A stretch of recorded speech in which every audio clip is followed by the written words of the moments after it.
Have you ever started a craft project and then not finished it?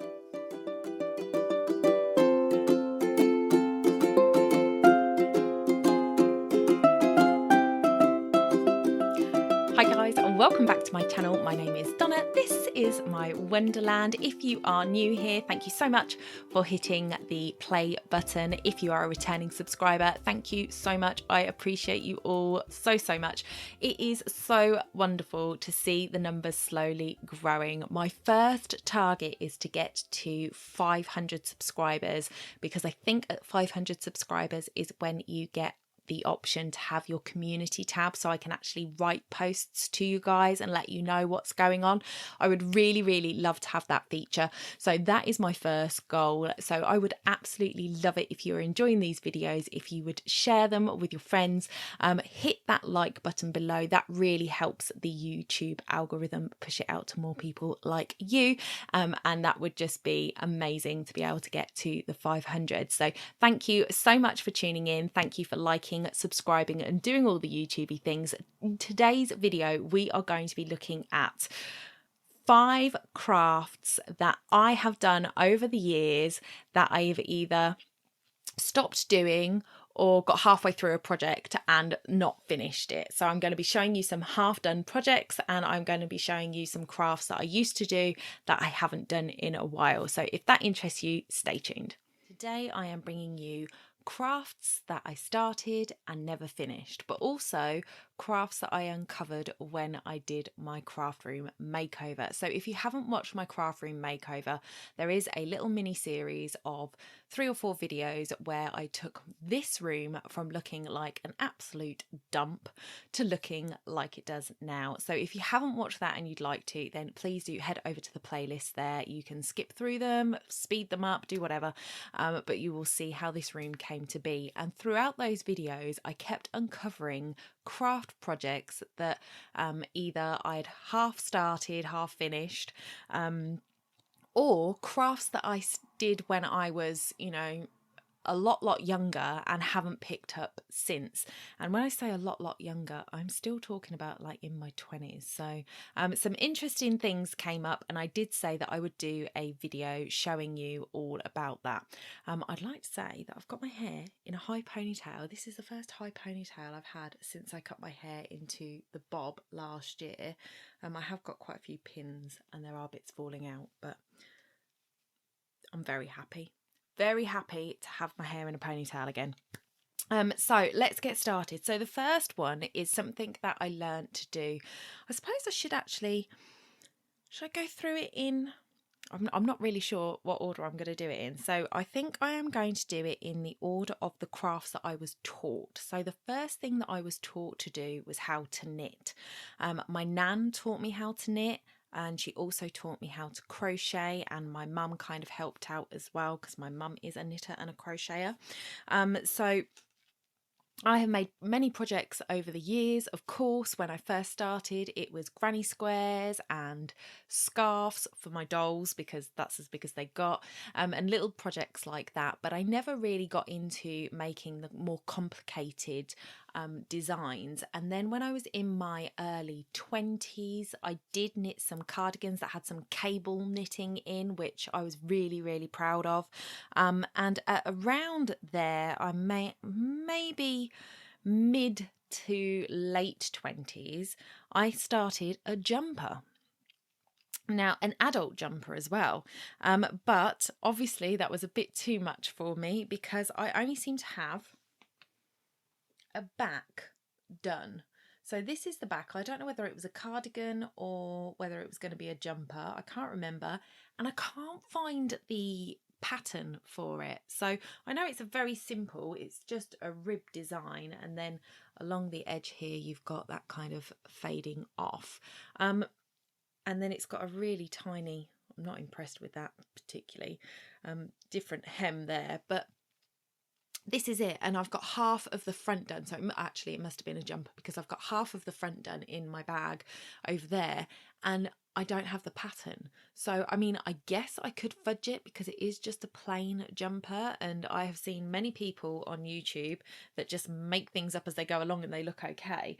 But I was just you know, very disappointed because I've got all the wool to make it and I didn't finish it. So obviously I'm not the world's best knitter. I will say now, guys, if you are coming to my channel to learn how to be an expert crafter in any of these situations, you've come to the wrong place. This is the place where you're going to see me go wrong. You're going to see that I'm not all that great, but I just love to do it. So as long as you're enjoying yourself, right?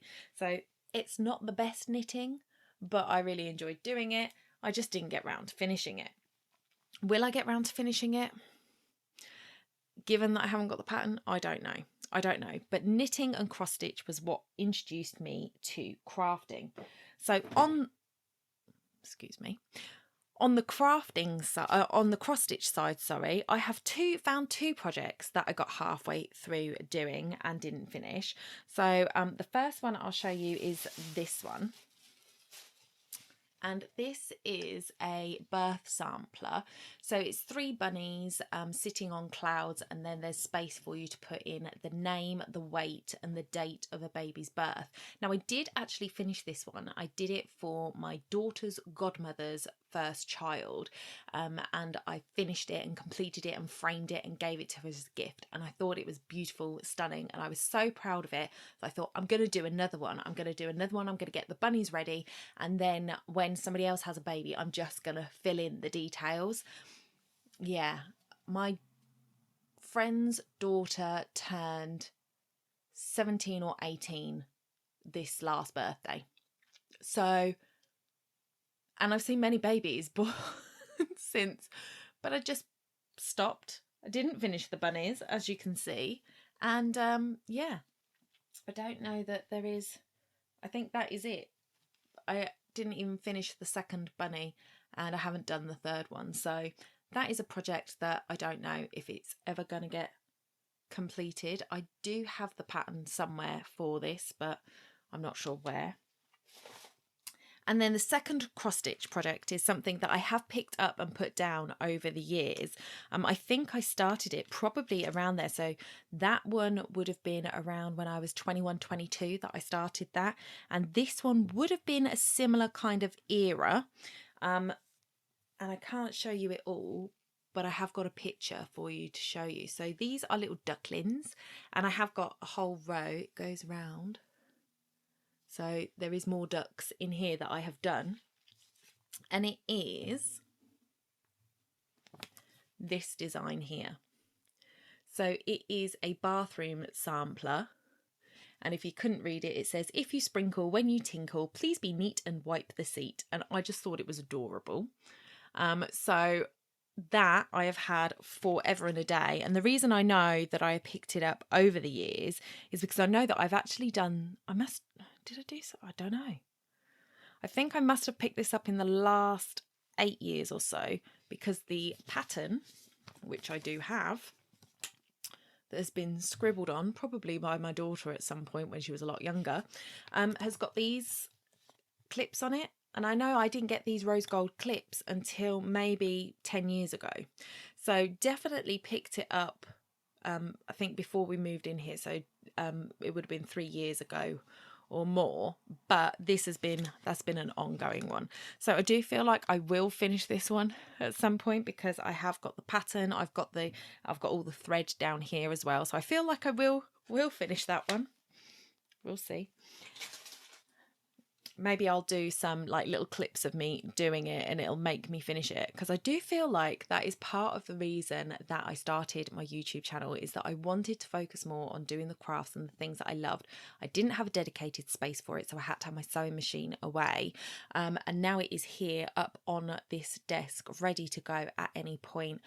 I can do it more, which I know I could do it more, except we don't really make time for these things. And I thought, if I do a YouTube channel, then it actually makes me stop and do the things that I want to do, because I want to put out videos for you guys, and I want to start a journey with you on making things and growing things. Although I feel like I'm procrastinating a lot on getting started, because there's a project that I want to do. It's a dress I got with a magazine. I got the material and the pattern, so I've got everything ready to go, and I'm kind of procrastinating over doing it because I don't want to ruin it. and I've never made a full-on dress for a grown-up before on a sewing machine, so it's a little bit nerve-wracking for me, but I have got my first sort of clothing project to show you in this, so as you could tell, it's not finished. But yeah, so I'm thinking of starting that dress. If you want to see me make that dress, put it in the comments below. It's absolutely gorgeous fabric. I will grab it and show you at the end of this video, and show you the dress that it is. So if you want to see me make that, definitely comment below. And if you're liking this video, give it a thumbs up. The next thing, can't let my tea go cold. The next thing that I learned to do was probably when I was about 15 or 16. And those of you who are paper crafters may well recognise this. But this is quilling paper. And I didn't learn from books. I didn't learn in a class or anything like that. This was a friend of mine who taught me how to do this. So for those of you who don't know, you get a little tool like this. So I don't know if you can see, but in the top of that tool, there is actually a cut, a little line that goes down here. And what you do is you pop the paper in that space there, and then you start to turn the handle. So you turn it and you try and keep the paper sort of level and tight, and you just spin it, and you spin it round and you spin it round and you spin it round. Oh, it's been I literally have not done this for years and years and years. You can use it to make cards. A lot of people that make cards will probably know what quilling is. But there is lots of purposes for it. And you go all the way. And then depending on what you are making and what shape you want to do, depends on how much you let this out. But you kind of roll it all up, the whole thread, so that it is like that. And then you will slide it off the tool. And then you can let it grow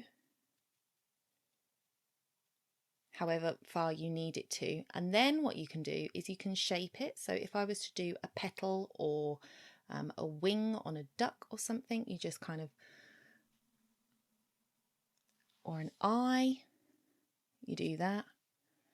And then what you would do is put a little dab of glue on the end here, on this little flappy bit here, to stick that in so that it doesn't go anywhere. And then you would just put some glue all over the surface there, just a little dab, and then stick it to the piece of card. And then you can make multiples, lots of different colours. You can make loads of different patterns. It is a beautiful craft and a very relaxing one as well. Oops. So, oh, that's quite a cool shape. So now it's kind of bounced out and made a kind of eye shape. So you can make lots of different shapes, lots of different characters. It's a really fun craft. Like I say, it comes in lots of colours. And I've got this very old bag, as you can see, with a glue in there and other papers. Haven't picked it up for years, but found that in all of my crafting stuff. So that was something. And then probably later on in life, I think definitely after my daughter was born, this became a hot topic. And this is Scoobie wire. And if you don't know what Scoobie is, it's this kind of thing here where you kind of take these, like, I don't even know what it is, plasticky, vinyl-y wires, and you plait them in a certain way to make certain shapes. And I went through a phase of making these all the time, made hundreds, had one on my keyring for like ever, made one for my bag, obviously got halfway through this one and didn't finish it. I didn't really like it. I didn't like that flat twist to it. But yeah, lots of different colours. These are pastel-y, you could get bold colours, and I enjoyed making those kind of keyrings. So that's another craft that I haven't done in a good while. And then the last thing that I wanted to show you was my first attempt at making a item of clothing. Now I've always loved skirts. I love skirts with pockets, and I love the 50s kind of style. And I know that I have a very small waist compared to my hips, and I like to emphasize that. So I wanted a skirt that was going to have quite a fitted structure around the waist, but then flowed out to kind of go over my hips nicely. And I can't remember where or if I had a pattern for this skirt, or whether I worked on it with the teacher. So my mum and me both went to a sewing class at somebody's home, and she had maybe 6 people in her home, all at different stations, and me and my mum worked next to each other. And the idea was we literally were going to sit there for the whole day. It was like an 8-hour course or something, and we would make something from beginning to end. So we took the material in, we took some interfacing in, and we started to create a pattern, and she helped us work out how to adjust a pattern for what we wanted. So I think I must have had a pattern for it, but this was the material that I used. It was an old curtain. It wasn't a big deal to me because I just wanted to make it and then find a fabric that I really liked to make it like official. So this was kind of my mock-up. It has a zip on the side, so I actually have put the zip in and sewn the zip in. I didn't even realise that I'd ever sewn a zip in. I was watching some YouTube videos the other day thinking, gosh, zips seem complicated, but I seem to have done pretty well on this zip actually, even if I do say so myself. It has this band. Now, excuse the stain, like I said, this was just an old pair of curtains that I found somewhere. And the issue is the zip, this front panel here is shorter than the back panel here. So when you hold it up, you can actually see that the back panel is quite a bit bigger. And that's because of my bottom, basically. Got a big bottom, so it needed to make more space. So we cut the template and made it wider, but now that puts this as an offset. I don't know. So it doesn't sit flush. And as you might be able to see, I've still got pins in here. I've got all these pins, look. Because I didn't finish it. We didn't get to finish it at the place, and I took it home and I put it in a bag and I never got it out again. And that was probably a good 10 years ago at least. So obviously I found a nice zip that was the right colour, but you can see that doesn't match up. But I did do the bottom. I did the bottom with that same bit as the top. And I had a good go. So I feel like I've definitely got things that I can improve on. This back piece here had some of the old, it's stained. I think the gather's quite good. Didn't do too bad on gathering it. But I haven't finished it. The interfacing I think was too thick, too stiff, and it's not worked very well on here. But yeah, so that was my first project. I have put it on. It did fit. So I feel quite proud that I got that far, but because I was in a class, I did it. And that is the thing with me, is like I will do something in that situation, but I don't do things for myself very often. So although I'm saying I'm doing these YouTube videos because then it kind of keeps me accountable and makes me make the time to do these things that I want to do, I just feel like I just don't do things for my own pure pleasure because anymore. And I used to, like, obviously you've seen all of these projects that I've started. I used to put a lot of time into doing those things, but I guess you get older and you get more and more responsibilities and your priorities shift and it's a lot harder to do. So those are some of the projects that I've done. Now I might be picking up some of these things along the way and sharing new crafts with you. I might be going back, finishing these and showing you the end results. But yeah, that's the kind of thing that I'm looking at bringing to you. I know last year I made a lot of pom-pom gnomes for my Scentsy customers. So anybody who made an order with me at Christmas got a little pom-pom gnome, which I absolutely adored doing. doing. So I might look at something different for that for this year. So I might start that and show you guys what I'm doing there.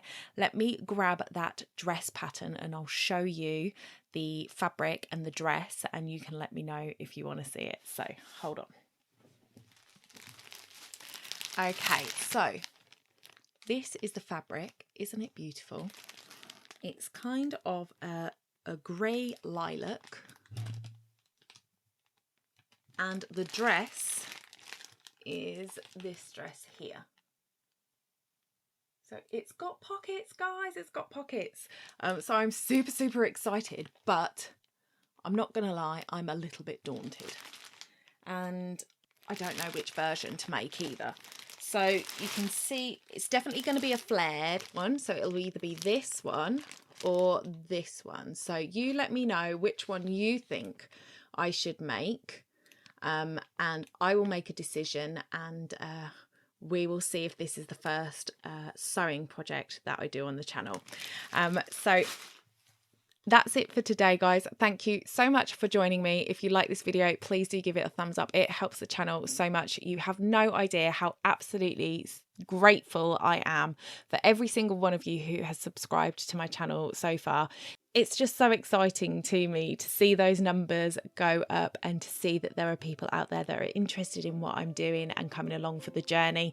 So thank you so much. I really appreciate you guys, and I will see you in the next one. Bye for now.